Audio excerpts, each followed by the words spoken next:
The iPhone. Wow. This article over in gadget.com brought back some memories from your boy because I did quite a bit in the early days of the iPhone. It was a different time back then.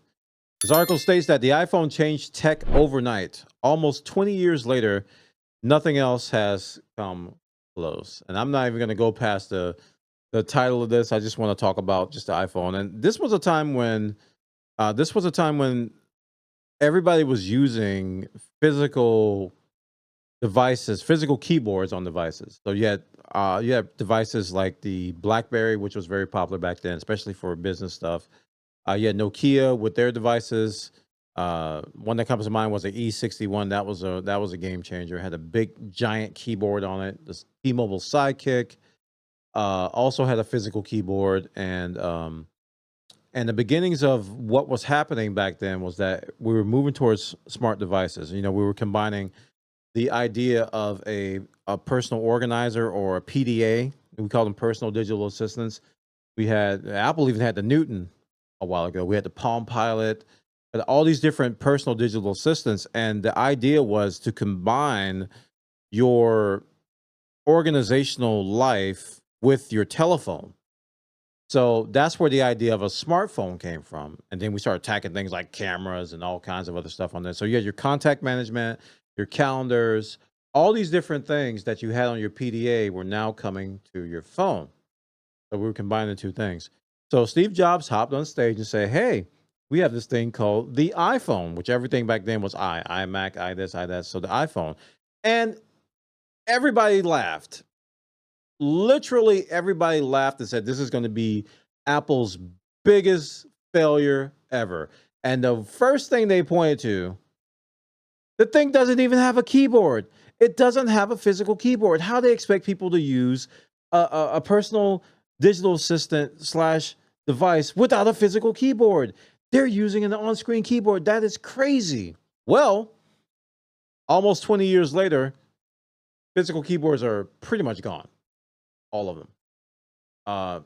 And I did a ton of videos. I'm going to play this, one of my more popular videos. I did a ton of videos on the iPhone.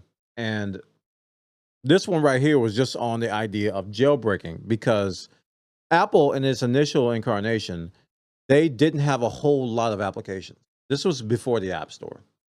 So you basically had what you had on the phone, and you couldn't do anything unless you would go to a web app. And they had the idea of these web apps where you went to a website, and it was fashioned a certain way. You would put a shortcut on your desktop, and that web app would be your application. So before the App Store came about, and applications and just the whole iOS idea, SDK and development and stuff, we were very limited. So what happens is that a lot of us, including myself, would jailbreak our phones, and we would have our own little app store through these jailbroken things. And they would go in and they would use the underpinnings of the app, of the iOS and Apple on the iPhone. And you would basically have an application store before an application store. And it was everything. It was everything from customizing your experience to themes to custom apps to games to programming languages. You can see that Perl, Python, Ruby, different games and stuff. That we had all kinds of things back then that Apple didn't offer. Still don't offer. If you look at a lot of these things, they still don't offer it. But jailbreaking was very, very popular back then, and I was a huge fan of it. I did so much of this. I did a lot of videos. A lot of you found my videos on YouTube. You found my channel from these, probably from this video. This is one of my more popular videos. From a lot of these videos where I did app reviews, I did phone reviews, and this was like almost all the way up to like the iPhone 4, where I was just constantly reviewing phones. So I was like, I think I have an iPhone 3G review right here, where I got the 3G. 3G was like one of the better phones out there. Look at that young guy; he's so handsome. This is a review where I don't actually show the phone, so that guy didn't have a clue. Here's i3GG unboxing. This is when I just got back from the Apple Store with the iPhone 3G, and I did an unboxing. I was a Mac head back then. You could tell by I was drinking Starbucks too. I'm sorry, but Apple stuff everywhere. I had MacBooks, I had Macs, and I only had a PC for PC gaming, and that was pretty much it.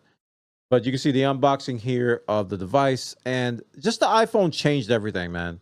It just changed everything. We looked at phones different, and a lot of kids who are coming up on these Android phones and Samsung, and they say Apple sucks and Apple sucks and this and that, and you know, people say Apple didn't do anything for it. You don't understand how it was before they came along into the iPhone. They transformed smartphones overnight, and nobody has come close to doing the same thing. Like, you got curved phones, you got flip phones, you got all these different things.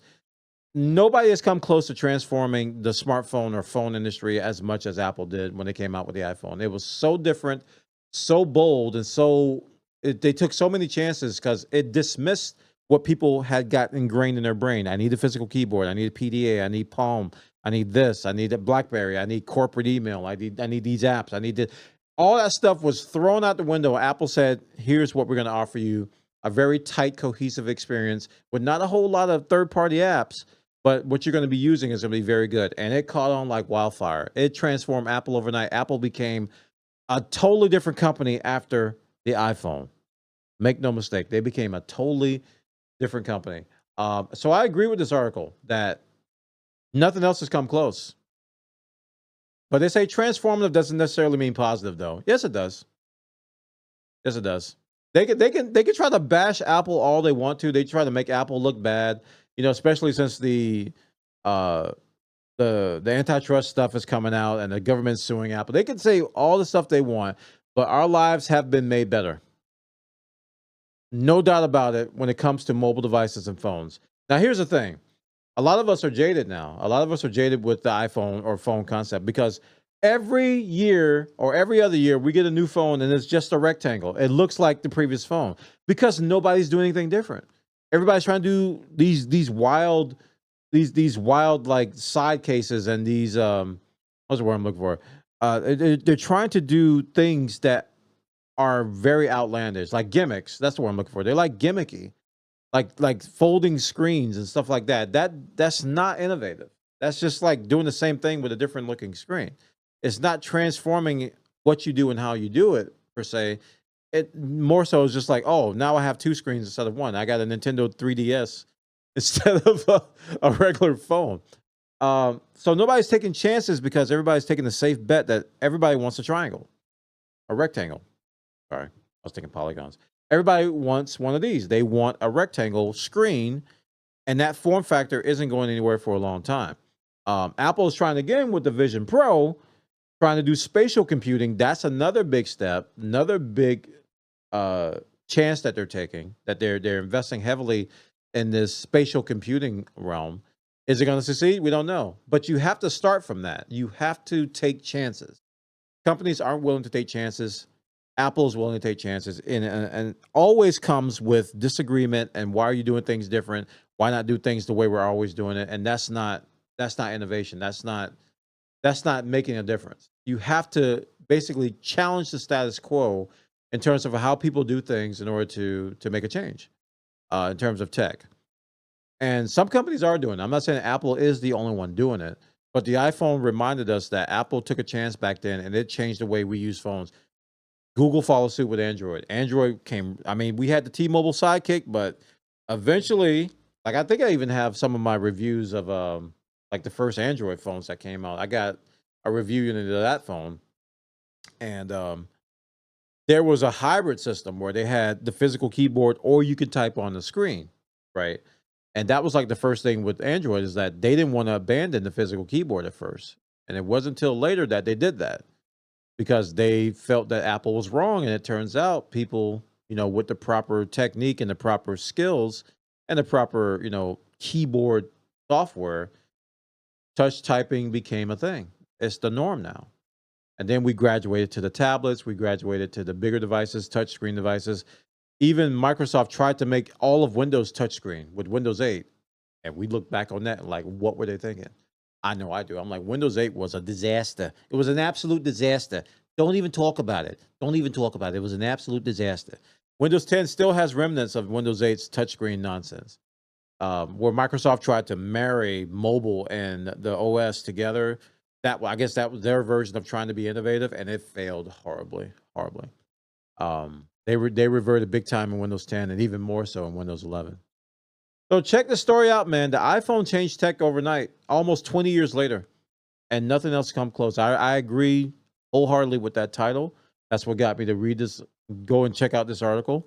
And I wanted to reminisce with you guys a little bit on just where the iPhone was on my channel and how it helped me in tech and tech reviews, and just being a part of that whole transformation process was really, really fun.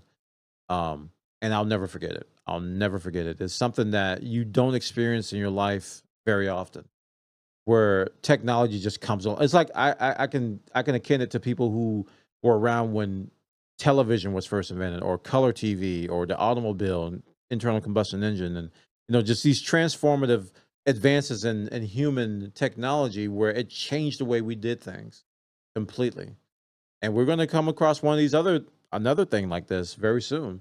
Whether it's going to be, I don't know, but you may be a part of it, and then you can share it with people 20 years later as well.